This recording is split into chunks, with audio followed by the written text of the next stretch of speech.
கோமணம் பாய்ச்சி விடுவாங்க. இப்போல்லாம் அதுக்கு ஒரு டைஃபரா அது பேர், தூக்கி மாட்டி வச்சுக்கிறது. அன்றைக்கி கூட நியூஸில் பார்த்தேன், ஒரு பையனுக்கு மாட்டி விட்டு அந்த பையனுக்கு ஒன்றுக்கு போகிறது மடங்கிறதுனால யூரினே போக பயங்கரமாக அழுதுருக்கான். என்ன ஏதுன்னு தெரியாமல் கடைசியில் டாக்டரை கூப்பிட்டு போனால் அதை அவுத்து விட்டு அடுத்த செகண்ட் ஒன்றுக்கு போனதுக்கப்புறம் அந்த பையன் ரிலாக்ஸ் ஆகிருக்கான்.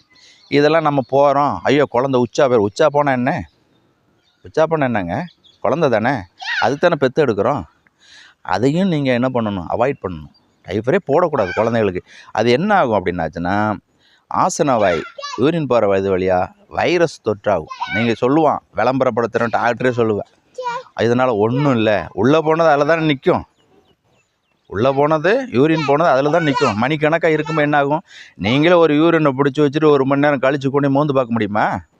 அப்போ அது உள்ளே இருக்குதில்ல, அது எவ்வளோ கிருமிகளை உண்டாக்கும்.